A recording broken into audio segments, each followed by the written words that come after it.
हजरात, हमने तो मजाक में आइडिया दिया था, लगता है मिडिल ईस्ट वालों ने रजाग्राफी की बात को बहुत ज़्यादा सीरियस ले लिया। हजरात, कमाल हो गया है, धोती फाड़कर रुमाल हो गया है। डिफेंस एग्रीमेंट, जो मक्का डिफेंस एग्रीमेंट है, जिसमें पाकिस्तान, सऊदी अरब, तुर्की, इजिप्ट और कई और देशों के नाम है, और इसमें कई और देश जुड़ रहे हैं।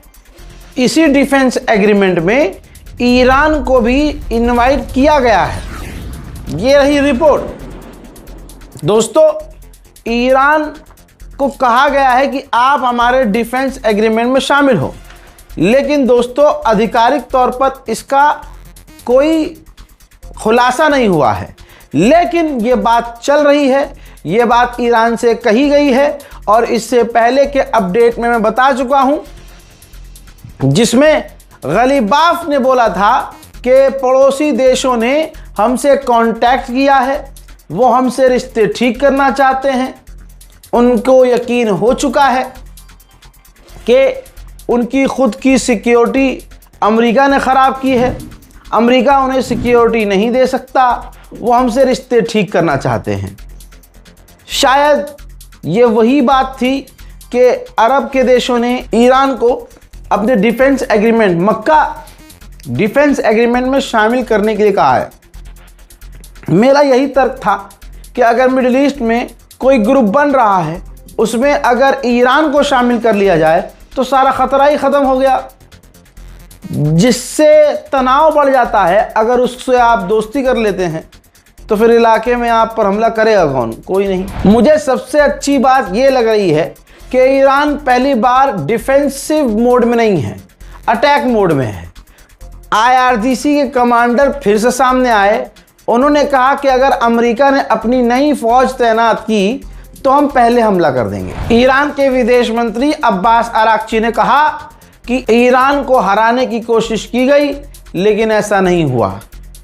अमेरिका सिर्फ बुली करता है और दादागिरी दिखाता है, लेकिन एक बात क्लियर है, वो हम पर चाहे ब्लॉकेज लगाए, चाहे जितने मर्जी हम पर पाबंदियां लगाए, कुछ भी कर ले, हमारा नुकसान नहीं होगा।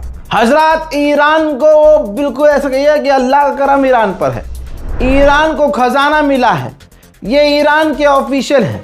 ऐलान करके इन्होंने बताया कि फारस की खाड़ी में हमें 7.5 ट्रिलियन क्यूबिक फीट हमें गैस मिली है साउथर्न फारस में। यानी अंधा पैसा ईरान के पास और हो सकता है। ईरान को प्राकृतिक खजाना मिल गया है। ईरान के पार्लियामेंट स्पीकर ने एक कार्टून शेयर किया जिसमें अमेरिका का मजाक उड़ाया है। कार्टून ये है कि the most crushing economic operation ever. तो उसमें मान लीजिए अमेरिका ने जो झटका दिया ईरान को, वो झटका ईरान को नहीं बल्कि वापस उन्हीं को जाकर लगा है। गुलाबी सुअर बार बार झूठा दावा करता है कि होर्मुज हमारा है, लेकिन सैटेलाइट इमेज से आज सबूत भी देख लो भाई। स्ट्रेट ऑफ होर्मुज में अमेरिका बिल्कुल नजर नहीं आ रहा है, बल्कि ईरान की अटैक बोट दौड़ती हुई नजर आ रही है। ईरान के डिफेंस मिनिस्टर ने कहा है कि हमें बहुत सारी अचीवमेंट, डिफेंस टेक्नोलॉजी, हथियारों की नॉलेज दुश्मन से मिली है। हमने इस जंग में उनके हथियारों को अच्छे से खोल कर पड़ा है। हज़रात, चाइना का जहाज, सबूत देख लो भाई, चाइना का टैंकर ईरान के रास्ते से, जो होर्मुज में ईरान ने रास्ता घोषित किया है, उस रास्ते से चीन का टैंकर गुजरा है। उधर अमेरिका ने दावा किया है कि हमने होर्मुज से ईरान के 70 जहाज़ों को लौटा दिया है, हमारी बैरिकेड्स काफ़ी मजबूत है। अमेरिका ने दावा यह भी किया कि होर्मुज में 400% ट्रैफिक बढ़ गया है, क्योंकि हम दुनिया भर के जहाज़ों को होर्मुज क्रॉस करवा रहे हैं। ओमान से लगातार ईरान अपने रिश्तों पर बात कर रहा है, होर्मुज पर बात कर रहा है। इसी बीच में शैतान वहां पहुंच गया है।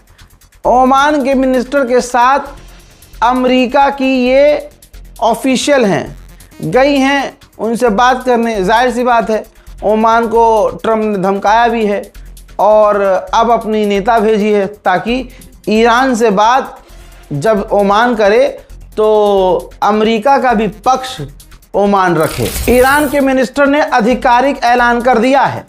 ईरानियन मिनिस्टर ने कहा कि जो भी अमेरिका के इकोनॉमिकल जो सैंक्शंस हैं या हमारे खिलाफ जो षड्यंत्र रचे गए हैं, जो भी देश उनका साथ देंगे, याद रखना हम कसम खाते हैं स्ट्रेट ऑफ हॉर्मुज हो या फिर पर्शियन गल्फ हो, एक भी टैंकर गुजर नहीं पाएगा, एक भी टैंकर।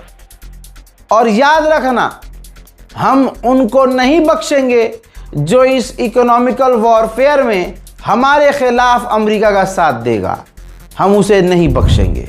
वहीं ब्रिटेन के जितने भी पावर प्लांट हैं सब अलर्ट पर हैं। ब्रिटेन के चेहरे पर हवाइयाँ उड़ रही हैं। खबर ये आ रही है कि ब्रिटेन का कहना है कि हमारे पावर प्लांट पर एक बार फिर से बड़े हमले कर सकता है ईरान। ईरान के डिप्टी विदेश मंत्री चोरी चुपके से चीन गए थे और चीन के टॉप ऑफिशियल से मुलाकात की थी। वहीं पाकिस्तान के इंटेलिजेंस चीफ ने बहरीन जाकर बहरीन के क्राउन प्रिंस से मुलाकात की थी। ईरान के आधिकारिक व्यक्ति हैं, ऑफिशियल हैं, जो कि नेगोशिएशन वाली टीम में शामिल हैं, मेंबर हैं, छोटा आदमी कोई नहीं है ये। अब इस आदमी ने कहा है कि बहुत जल्दी जंग छिड़ सकती है अगर किसी रिजीम ने, किसी ग्रुप ने अमेरिका का साथ दिया, ट्रम्प का साथ दिया ईरानियों को भूखा रखने में, ईरानियों को नुकसान पहुंचाने में। तो याद रखना ग्लोबल इकोनॉमी इस वक्त बिल्कुल ख़तरे में है। हम उनको बख्शेंगे नहीं जो भी अमेरिका का साथ देंगे। खुलासा ये हुआ है कि अमेरिका की एक कंपनी यूएई यानी दुबई के अंदर हर एक दिन में 30 इंटरसेप्टर बना रही है, जिसकी कमी अमेरिका को है। 30 इंटरसेप्टर पर डे बना रही है। मैंने यही तो कहा था कि अमेरिका के हथियार ख़त्म हो गए, इसीलिए इसने लड़ाई रोक दी है। अगर इसके पास हथियार होते ये कभी ना रुकता। अमेरिका के हाउस स्पीकर ने ऐलान किया है कि हम ईरान के खिलाफ नए ऑपरेशन की शुरुआत यानी ईरान पर जो पाबंदियां लगाने वाला ऑपरेशन शुरू किया है, वो एक नए सैंक्शंस के साथ ईरान पर पाबंदी लगाने की तैयारी में है। अमेरिका ने जो पाबंदियां ईरान पर लगाई हैं, हकीकत ये है कि उसका असर इतना बुरा ईरान पर पड़ रहा है कि पूरी ज़िंदगी में, पूरे इतिहास में, ईरान के इतिहास में ईरान की करेंसी आज तक सबसे ज़्यादा नीचे गिर गई है। यानी अमेरिका का $1 ईरान के 2 मिलियन रियाल। और इससे और भी अभी बुरी स्थिति हो चुकी है और माहौल ऐसा बन गया है कि ईरान के नोट सिर्फ कागज़ यानी कागज़ की भी कीमत होती है, ईरान के नोट की करेंसी की कोई कीमत नहीं है। ऐसा हाल हो गया है। मेरे दोस्तों, ईरान ने हॉर्मुज के लिए ख़तरनाक ऐलान किया है। कहा है कि जो हमारा रास्ता इस्तेमाल नहीं कर रहे हैं हम उन पर पेनल्टी लगा सकते हैं। जो शिप से शिप में ट्रांसफ़र कर रहे हैं समुद्र में ही, हम उन पर भी पेनल्टी लगा सकते हैं और उनको सीज भी कर सकते हैं। जो जहाज़ हमारा कानून तोड़ते हुए निकले हैं, जब वो वापस आएंगे उनसे पेनल्टी वसूली जाएगी और उनको अरेस्ट भी किया जा सकता है। ईरान के राष्ट्रपति पेजेश्कियान ने अपने लोगों से कह दिया है कि अभी जिस तरह से हालात बन रहे हैं और अमेरिका बौखलाहट में, फ्रस्ट्रेशन में हम पर पाबंदियां लगा रहा है, ये बात हकीकत है। और आप मान लीजिए कि अभी हम ईरानियों को और आगे मुसीबत देखनी बाकी है। इराक के प्रधानमंत्री ने कहा कि बहुत जल्द हमारा देश करप्शन फ्री हो जाएगा, करप्शन ख़त्म हो जाएगा, क्योंकि हमारे मुल्क में पैसा ही नहीं है। ये बात उन्होंने मज़ाहिया अंदाज में कही है। मैंने कहा था ना, जोलानी की औकात क्या है।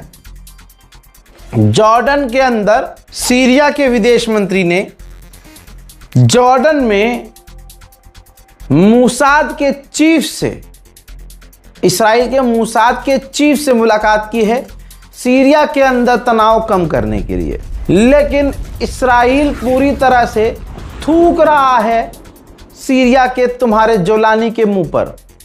तमाम गुलामी वाले काम सीरिया ने किए, लेकिन उल्टा अभी अभी आज की ही तारीख में इसराइल ने सीरिया के गांव पर भी ड्रोन हमला किया है, यानी ड्रोन दाग दिया है सीरिया के गांव पर। उधर गाजा के ऊपर इसराइल ने हमला किया, ये देखो बताया था मैंने। इस हमले में एक व्यक्ति समेत एक बच्चा भी शहीद हुआ है, कई लोग घायल हुए हैं। हरामी होता है ना जो, वो हरामी बनने से बाज नहीं आता है। ये जो इसराइल का नेतन्याहू और उसका डिफेंस मिनिस्टर है, गाजा पर तबाही मचाने के लिए बहाने तलाश कर रहे हैं।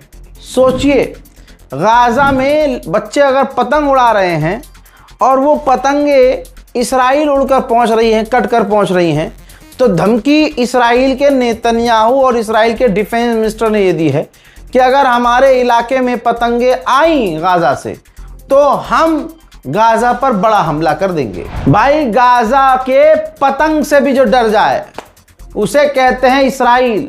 गाजा के बच्चे, पता है हमास ने सफाई दी है कि हम इसराइल में कोई पतंग, अरे भाई हम पतंग क्यों भेजेंगे?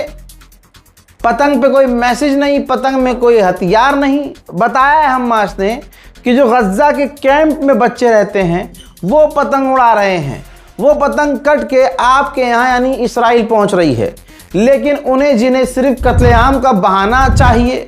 तो ये देखो, ये हराम का जना गंदी कोख से पैदा इल्ज़ाम लगा रहा है कि ये F-35, अच्छा कुछ भी बोल रहा है, डोनाल्ड ट्रंप की तरह ये भी बिना सर पैर की बात कर रहा है। कहता है कि F-35 फाइटर जेट है ये हमारा, इसके अंदर से बहुत खतरनाक छोटे छोटे ड्रोन निकलते हैं। तो ये ड्रोन को जोड़ रहा है गाजा की पतंगों से, कह रहा है ऐसे ही ड्रोन, खतरनाक ड्रोन हमें गाजा की तरफ से आ रहे हैं, हमने आदेश दिया है इसके खिलाफ सख्त कार्रवाई की जाए, हमले बढ़ाए जाएं। वहीं फिलिस्तीन के वेस्ट बैंक में 14 साल के बच्चे को गोली मारकर शहीद कर दिया है। मेरे दोस्तों, गाजा की मदद के लिए ख्याल मन में आए तो हिचकिचाइएगा नहीं। बारकोड काम ऑब्वियसली नहीं कर रहा है तो आप बैंक ट्रांसफ़र करके मदद करने की कोशिश कीजिएगा, ताकि हम जो प्लानिंग कर रहे हैं, जो हम वहाँ मदद भेजना चाह रहे हैं, हम अच्छी खासी मदद, यानी लोगों को पेट भर के खाना, कुछ कपड़े हम उन्हें पहुँचा सकें। फ़िलहाल की इस रिपोर्ट में इतना ही। चैनल को सब्सक्राइब कीजिए, दुआओं में याद रखिए। जय हिंद।